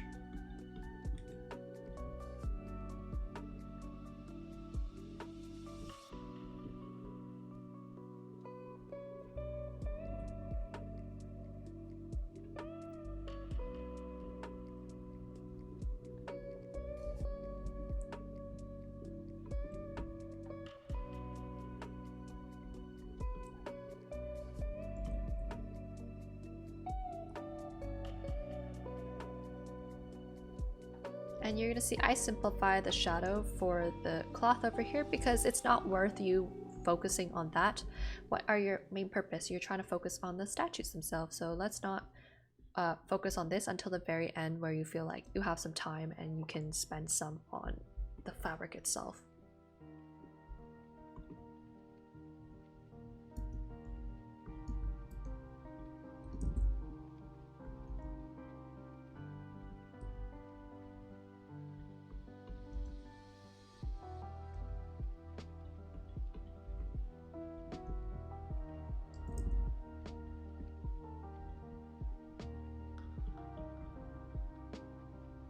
Okay, so we've got the major shadows down. This is when I can allow you to zoom in just a little bit. I'm going to take our lasso tool. You can either use your soft brush to kind of blend out the shadows and the highlights. And I'm going to merge these layers. And you can use these to either blend out the shadows using your soft brush, or you can use a smudge tool and you can use it to help you blend out the edges a little bit. So I keep my strength of the smudge tool pretty low. I wouldn't go past 10%, because if you go farther, you run into the issue of basically doing this. That's not what we want to do, okay? So that's your choice. You're going to blend out the edges of your soft forms, and you're going to take the time now to kind of clean up some of your shapes.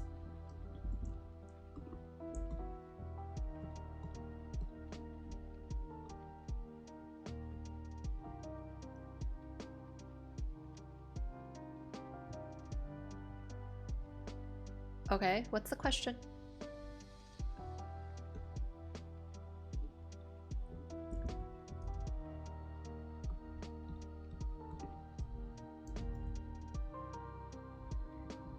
A mixer brush.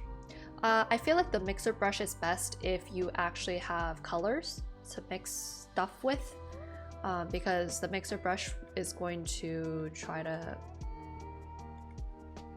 it's going to take a lot more processing power from your computer or whatever in order to mix it, whereas a smudge tool is going to take it face value, and it's just going to blend the two colors, and it's not going to try to add any extra colors. So like if you've seen, let's see, let me do this color with, I don't know, this color right here. Where's our mixer brush? Mixer brush. So what you're gonna see here is working hard time trying to blend your colors together. Your smudge tool is not going to mix the colors together, it's just going to blend the edges together, versus say,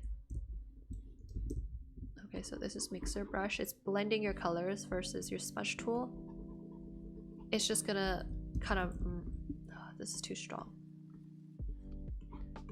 It's just gonna smudge it out to make it a little bit blurry. It's not mixing any colors together.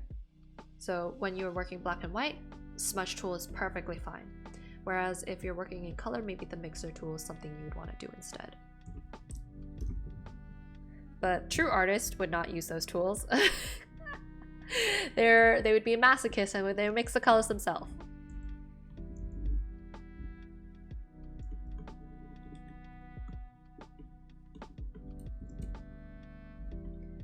Okay, and then now I'm going to say I want to make these a little bit darker, because in this picture it's actually supposed to be darker. So I take the whole shadow color, not just going to pick and choose a little bit. Make everything darker first, because it's easier to go lighter than it is to go darker. Lock my layer, and let's lighten up this edge a little bit. Take your soft brush, and very, very gently make sure we don't get anything we don't want. Take that whole leg, take a super big soft brush, and we're gonna lighten up that whole leg right there. And you can see how you get that nice, really soft transition now, right? If you accidentally did it too much, then you can bring it back, but don't go darker just yet. We're gonna leave the super dark areas for the very, very end, Misu, okay?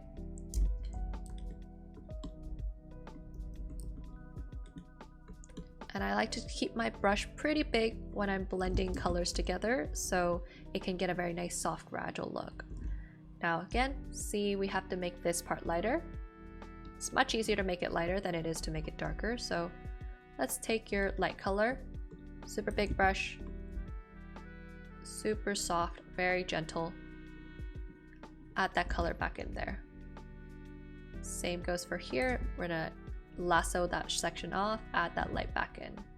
And you'll see how you can carve out those shapes really quickly, very easily, without working so hard, okay? Same idea right here. Let's take a slightly lighter color. Add that bounce light that you see just right here. It's so subtle that you can barely tell the difference, okay? You should still be able to see this is dark. It should not suddenly look like all of a sudden there's a light section, okay? It should still look like a shadow if you squint your eyes. Same idea for here. Let's take your lasso tool, sculpt out that bicep and that shoulder muscle.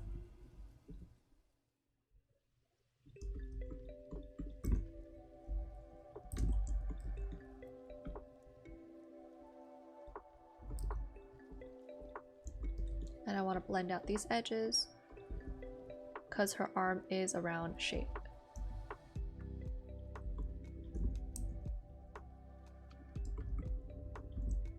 And you'll see here we get bounce light on this side again, so let's just really carefully just take a little bit of that same value as this one, add it back into this arm right here really gently. And make sure we cut it off where it stops where the elbow bends.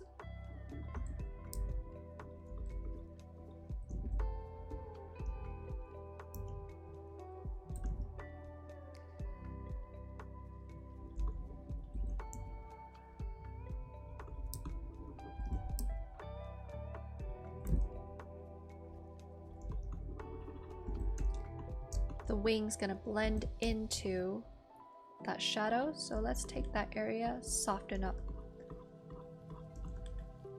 Use big brush, big brush, super big brushes, no tiny brushes here.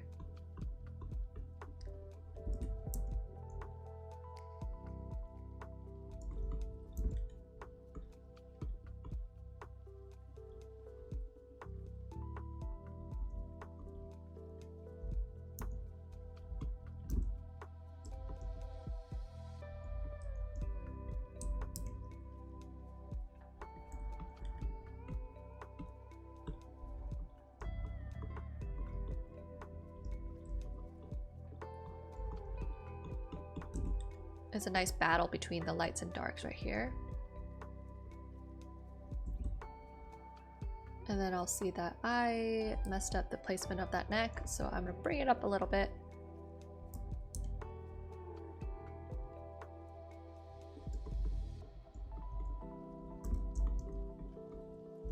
And I try not to use too many values all at once, Misu. So the key to these type of value studies, you want to keep it to no more than 5 values.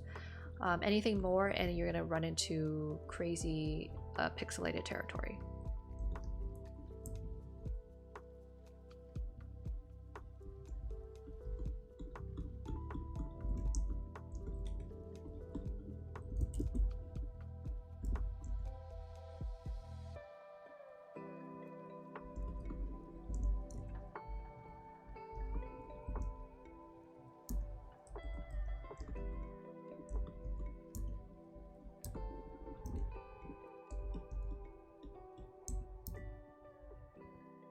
And this is the one exception I will let you do for like darker value is for this leg right here, because it is slightly darker. So you want to take that shadow color and you're just going to go very, very lightly, and you just start from here to create that nice gradual shadow, because it is a very gradual shadow. It's not a very contrasty shadow.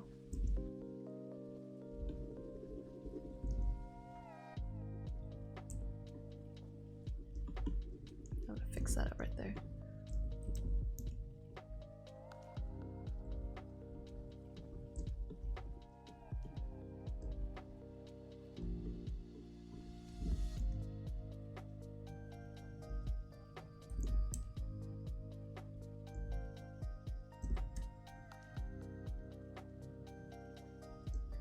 And you'll see that this shadow extends all the way up that whole arm right here.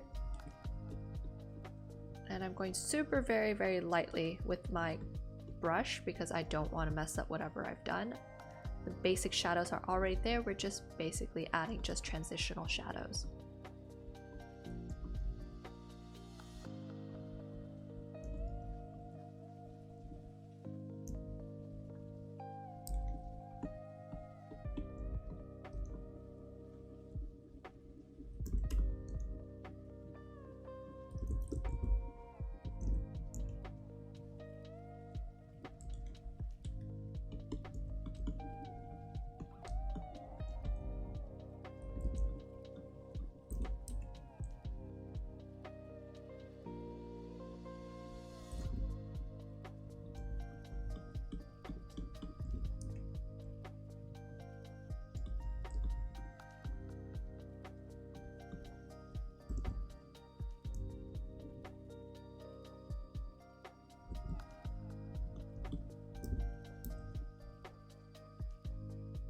And again, I am not focusing at all on like making the face super clean, because is that your goal here? No, your goal is to learn the values, right? So I'm just going to focus on what the values should be.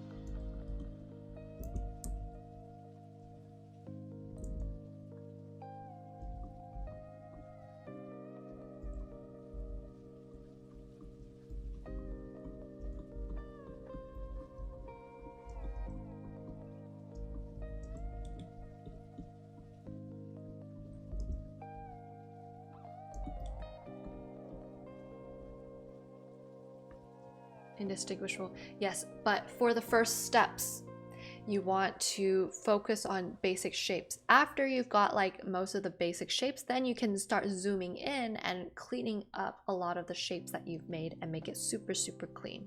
Okay, so like say this hand right here, you've got the major shadows. Okay, now you can come back in, make things darker, just like how the study has.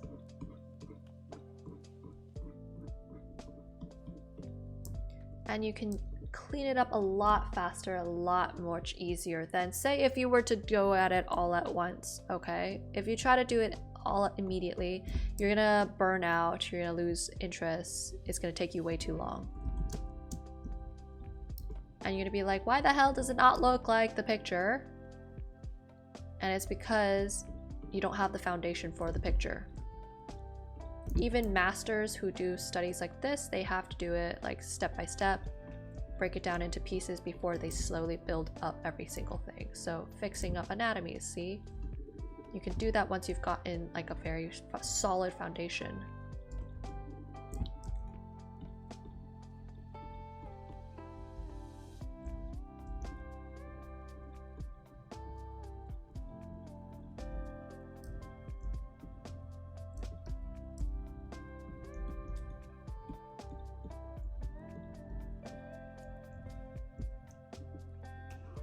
If you feel like some places are still not dark enough, then you can come back in with a slightly darker color and come back in darker, but make sure you do it in big chunks. Don't just do a tiny little section, because that shadow actually extends farther than you think it needs to.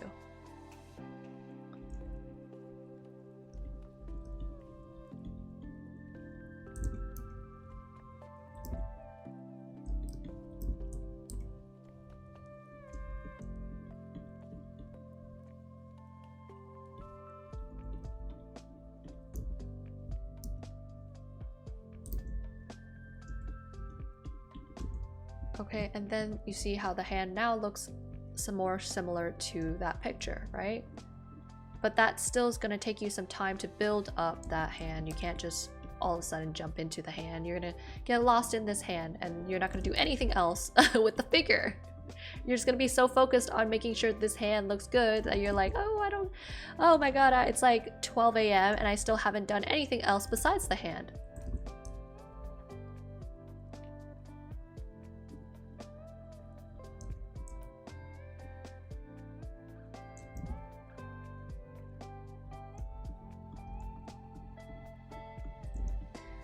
So before we go back to that dark value, I want to make sure we have all this foundational anatomy, all the transitional shadows and highlights down there first. So this needs to be brighter because it's catching that light. This also needs to go brighter.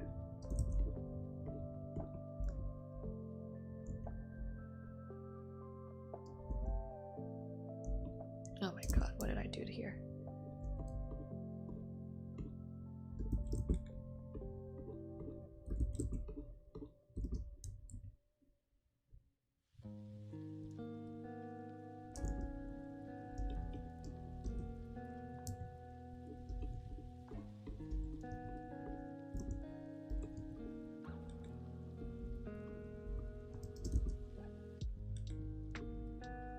If you feel like anatomy's messed up, go back to your blocking brush and then fix it before you blend it out again, or else it's just gonna be a big old mess.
Okay, see how when you add that dark color over here, it's gonna look out of place? It's because this area is just not dark enough for you to add that extra dark, so you need to darken up some of the shadows first before we come into it.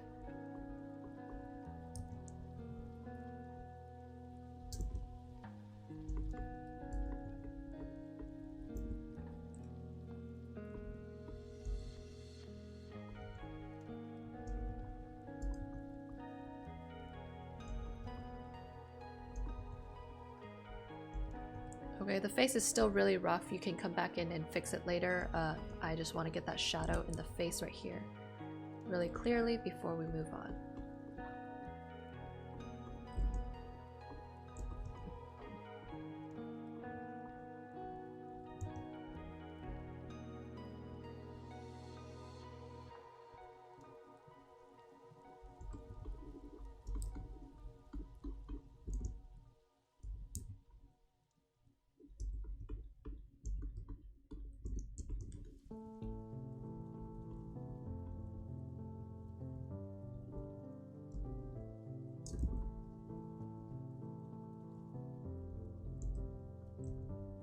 And you can take this time to mark out the hands first. Even though we're not going to paint them just yet, I just want to make sure we have the hands so you can have a good idea of the proportion of that we're working with.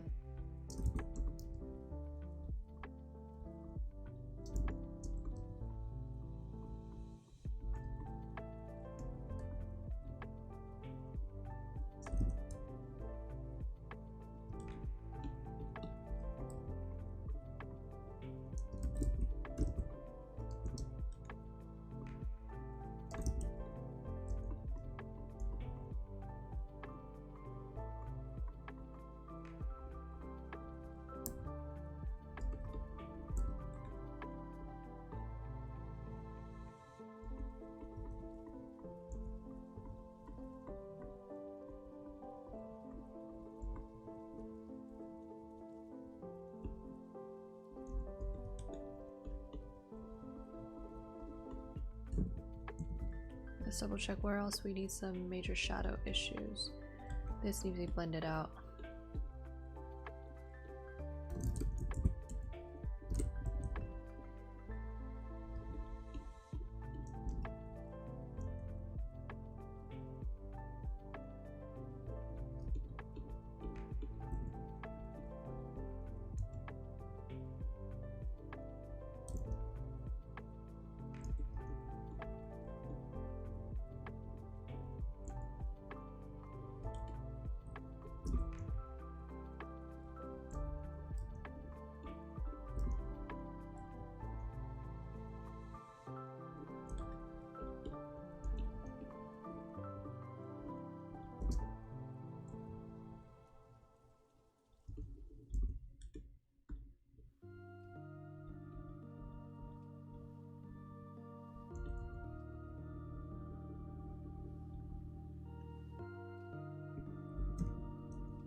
I do gotta go. Okay, I will just finish this off real quick. And so you can see this part of the arm now looks hella rendered compared to the rest of it, which is why you need to zoom out, okay? So we don't jump into dark shadows just yet. Finish all your blending out, then we go back for the dark shadows like right here, and you can sort of use it to fix up any anatomy issues, finish up any details that you want to do. That way you don't feel burnt out, okay? That'll be it for this crit stream. I will maybe do a little tiny little written crit for the parka because parkas are so fun, but it's hard to paint. My text is PQQ. Okay. Thank you for joining me, guys. I hope you guys have a wonderful Labor's Day weekend, and I will be sleeping, and I'll be catching up on some art and some anime. Okay, bye bye.